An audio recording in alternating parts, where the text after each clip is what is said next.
ओम नमो भगवते वासुदेवाय. ओम श्री परमात्मने नमः. अध्याय 22. तत्वांची संख्या आणि पुरुष प्रकृती विवेक. उद्धव म्हणाला, हे प्रभू, हे विश्वेश्वर, तत्वांची संख्या ऋषींनी किती सांगितली आहे? आपण तर नुकतीच 9, 11, 5 आणि 3 म्हणजेच एकूण 28 तत्वे सांगितली.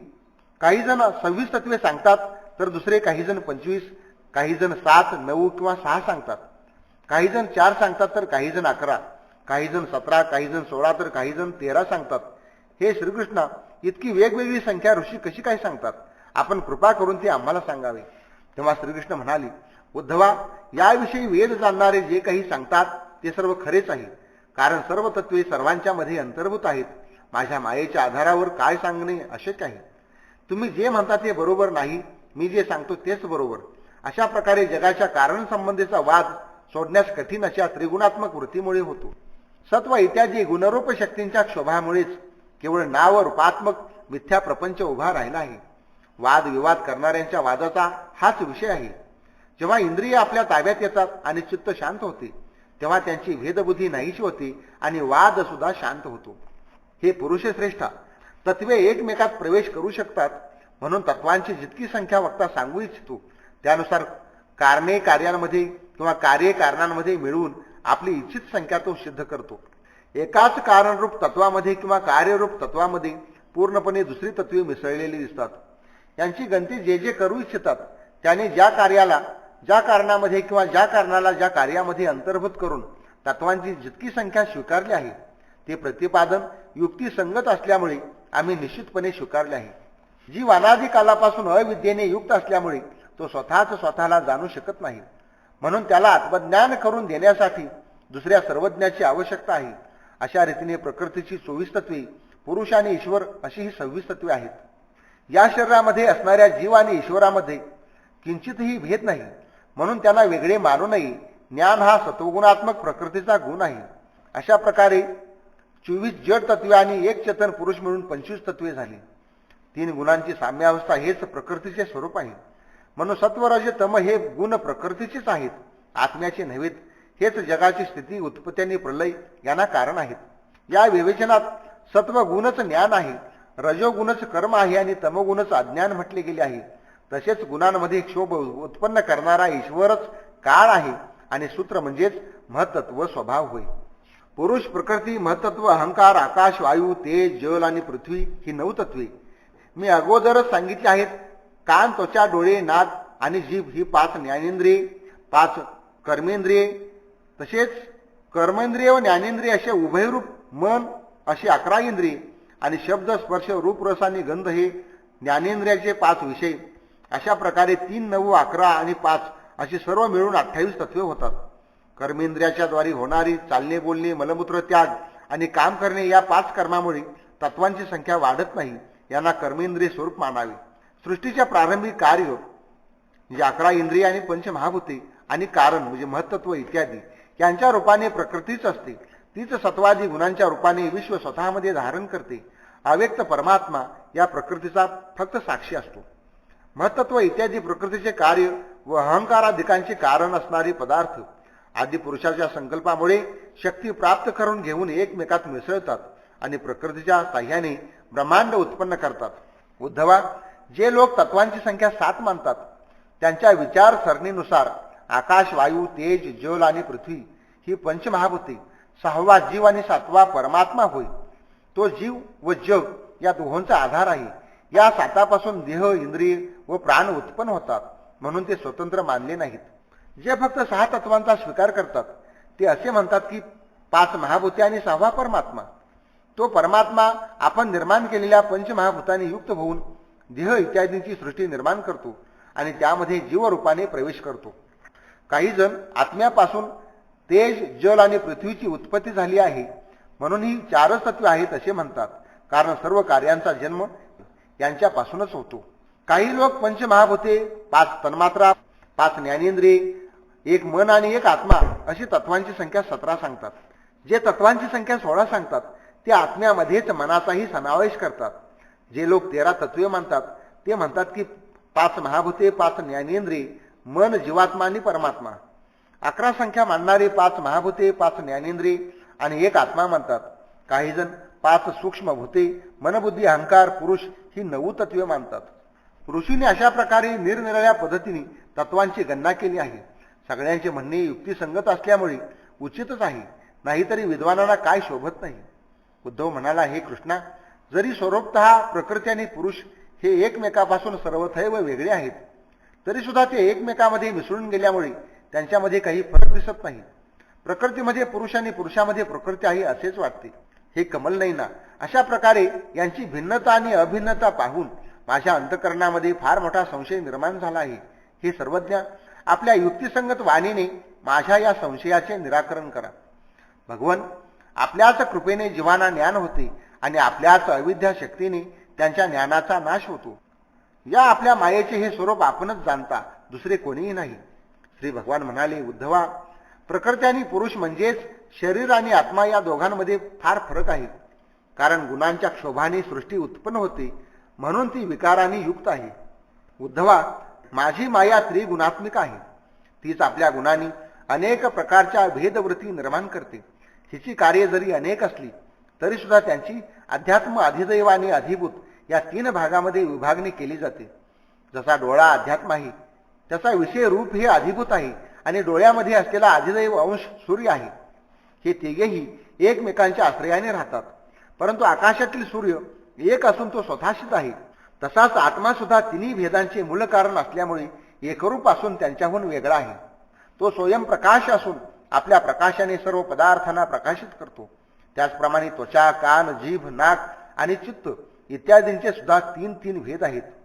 प्रकृतीपासून महत्त्व आणि महत्त्वापासून अहंकार उत्पन्न होतो. म्हणून हा अहंकार गुणांच्या क्षोभाने उत्पन्न झालेल्या प्रकृतीचेच कार्य आहे. अहंकाराचे 3 भेद आहेत. वैकारिक म्हणजे सात्विक, ऐंद्रिय, राजस आणि तामस. हा अहंकारच अज्ञान आणि सृष्टीच्या विविधतेचे कारण आहे. आत्म्याच्या अज्ञानामुळे तो आहे किंवा नाही हा वाद आहे. पदार्थांविषयीची भेदबुद्धी ही आत्म्याच्या अज्ञानामुळे आहे. हे सर्व अर्थशून्य असूनही ज्ञानस्वरूप अशा मला जे लोक विनमुख आहेत त्यांचा हा वाद संपत नाही. उद्धवाने विचारले, भगवन, आपल्याला विनमुख असलेले जीव स्वतःच केलेल्या कर्मामुळे उच्च नीच योनीमध्ये जात येत राहतात. हे गोविंदा, ज्या लोकांना आत्मज्ञान नसते त्यांना या विषयाची कल्पनाही करता येत नाही. आणि जगात बहुतेक लोक आपल्या मायेत गुंतल्यामुळे हे जाणत नाहीत. म्हणून आपणच मला याचे रहस्य सांगा. भगवान श्रीकृष्ण म्हणाले, मनुष्याचे मन हे कर्मसंस्काराचा समूह आहे. त्या संस्कारानुसार भोग प्राप्त करून घेण्यासाठी ते मन 5 इंद्रियासह एका शरीरातून दुसऱ्या शरीरात जात असते. त्यापासून आत्मा वेगळा असूनही त्याचा अहंकार धरतो. त्यामुळे त्याला सुद्धा आपले जाणे येणे भासू लागते. कर्माच्या अधीन असणारे मन नेहमी या किंवा परलोकाशी संबंधित विषयांचे चिंतन करीत असते. जेव्हा ते नव्या विषयाचे चिंतन करते तेव्हा ते पहिला विषय विसरते. त्यावेळी त्याची अगोदरच्या विषयांची स्मृती सुद्धा नाहीशी होते. नवीन देहाच्या विषयात तल्लीन झाल्यामुळे जीवाला पहिल्या देहाचे विस्मरण होते. कोणत्याही कारणाने आपल्या अगोदरच्या शरीराविषयी मुळीच आत्मीयता नसणे किंवा त्याला पूर्ण विसरणे म्हणजेच मृत्यू होय. हे उदार उद्धवा, मनुष्य जेव्हा नव्या शरीराचा पूर्णपणे आपलेपणाने स्वीकार करतो तोच त्याचा जन्म होय. ज्याप्रमाणे स्वप्नामध्ये किंवा मनोरथ करताना माणूस नव्या शरीराचा आपले म्हणून स्वीकार करतो. नव्या स्वप्नामध्ये किंवा मनोरथ करताना पहिले स्वप्न किंवा मनोरथ जीवाला मुळीच आठवत नाही. त्याचप्रमाणे नव्या शरीराचा स्वीकार केल्यावर जीव आपण पूर्वीचेच असूनही नव्यानेच उत्पन्न झालो आहोत असे मानतो. मनाच्या निरनिराळ्या देहाविषयीच्या अभिमानामुळे आत्म्याच्या ठिकाणी उत्तम, मध्यम व अधम असा नसलेलाच भेद उत्पन्न होतो. तसाच आत बाहेर हा भेद उत्पन्न होतो. जसा दुष्ट पुत्राला जन्म देणारा पिता त्या मुलामुळे लोकांचा शत्रू किंवा मित्र बनतो. उद्धवा, काळाची गती सूक्ष्म असल्यामुळे क्षणोक्षणी प्राण्यांच्या शरीराची उत्पत्ती आणि नाश होत असूनही ते दिसून येत नाही. कालाच्या प्रभावाने ज्याप्रमाणे दिव्याची ज्योत, नद्यांचे प्रवाह किंवा झाडावरील फळांची अवस्था बदलत असतात, त्याचप्रमाणे सर्व प्राण्यांच्या शरीराची आयुष्य अवस्था इत्यादी सुद्धा बदलत असतात.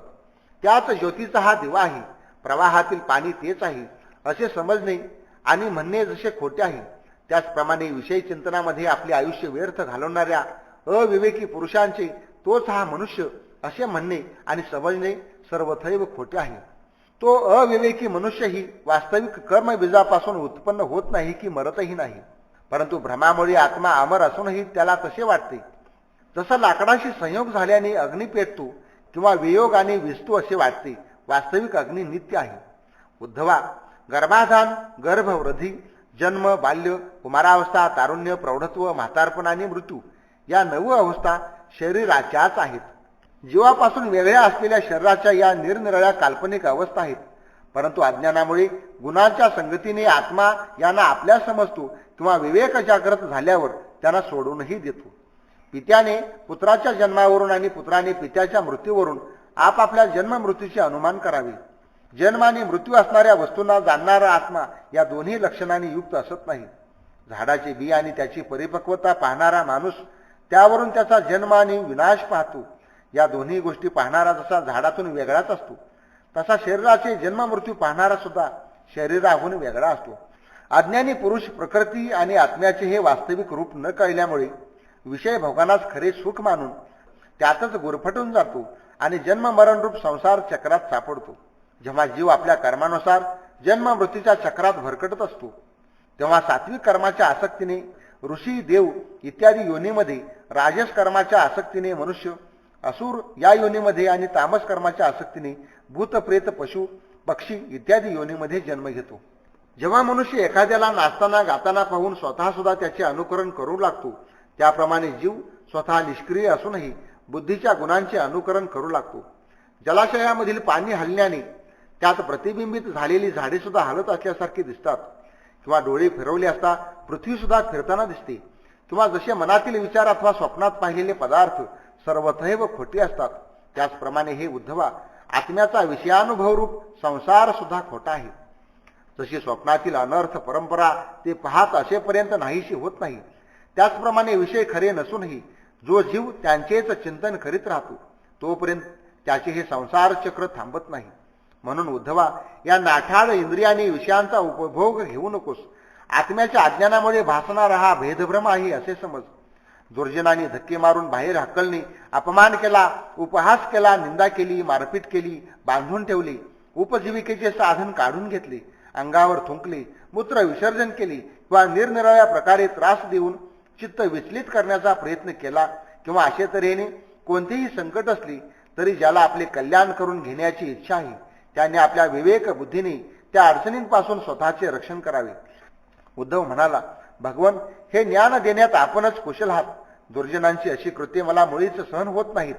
म्हणून मला अशा रीतीने हे सांगा की जेणेकरून मी हे आचरणात आणू शकेन. हे विश्वात्मन, जे आपल्या चरणांना शरण आलेले असून भागवत धर्माच्या आचरणात कायम मग्न असतात, अशा शांतचित्त लोकांशिवाय अन्य कोणाही विद्वानांना सुद्धा स्वभाव बदलता येत नाही. या ठिकाणी 22वा अध्याय समाप्त झाला. भगवान श्री कृष्णार्पणमस्तु.